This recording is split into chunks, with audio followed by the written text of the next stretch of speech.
एक माँ अपने बेटे को बहुत मार रही थी और बेटा रोता था, तो आस पड़ोस का एक शख्स था, वो देखता था कि इस घर में काफी मगजमारी हो रही है, मार रही है माँ, बेटे को पीटती है। तो एक दिन कहा गया कि अम्मा क्यों मारती हो इस बच्चे को इतना? क्या इसके वालिद साहब दुनिया से चले गए, मैं घर काम काज करती हूँ, बड़ी मुश्किल से कोई दो पैसे कमा कर लाती हूँ कि ये पढ़ाई करे तो कुछ बन जाएगा, तो हमारे हालात अच्छे हो जाएंगे, मगर ये स्कूल भी देर से जाता है, देर से आता है, कपड़े मेले होते हैं, मैं तंग आ गई हूँ इससे। अब वो शख्स जिसको ये सारी स्टोरी पता चली, अगले दिन वो सब्जी लेने के लिए मार्केट गया। क्या देखता है कि ये छोटा बच्चा जो एक दिन पहले माँ की मार खा रहा था, सब्जी मंडी में ये बच्चा नजर आया। अब ये बच्चे को देखकर उसने कहा ये तो वही बच्चा है जो कल पिटा जा रहा था। वो चुप कर देखने लगा बच्चा कर क्या रहा है। तो यहाँ वहां से जो लोड हो रहा होता, सब्जियां जो लोड हो रही थी गाड़ियों में, तो उसमें से कई सब्जियां गिर जाती थी। वो सारी सब्जियां जमा करता था, फिर वो सब्जियों को जमा करके अपनी थैली में भरकर किसी दुकान के कोने में जाकर बैठ जाता फुटपाथ पर और सब्जियां बेचा करता था वो।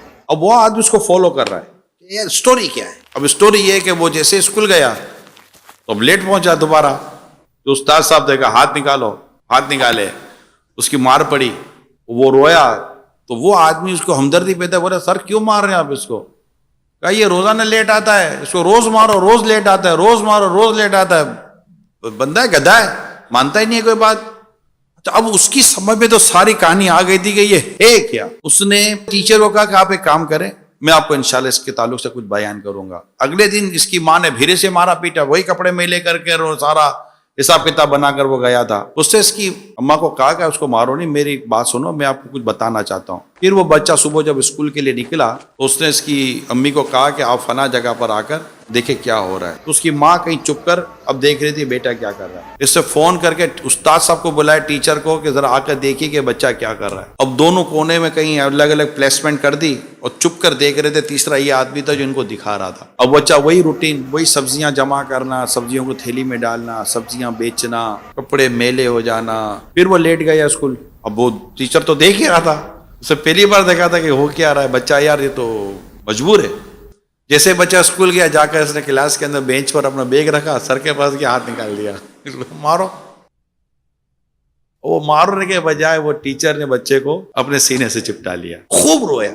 इतने में वो आदमी भी आ गया जो सारी रहमदिली वाले सारे वो मामलात कर रहा था। तो बेटा ये बता तुम कर क्या रहे थे? मेरी माँ जो है ना वो घरों के काम करके हमारा घर चलाती है।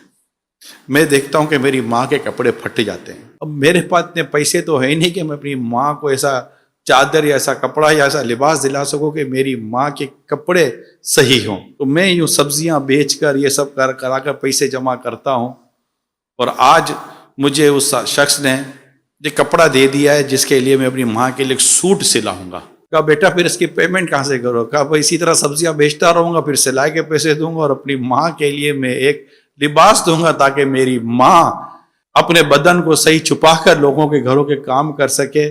मैं इसीलिए मेरी माँ की भी मार खाता हूँ, अपने टीचर की भी मार खाता हूँ, मैं सब कुछ करता हूँ ताकि मैं अपनी माँ का एक अच्छा सा लिबास सिलवाने में कामयाब हो जाऊं। गरीब घराना अपना घर कैसे चलाता है ये बाद औकात हमें पता ही नहीं चलता। ये सफेद पोश फैमिलीज की स्टोरीज होती हैं। ये वो लोग नहीं होते जो सड़कों पर जाकर मांगने के लिए कोशिशें करते हैं।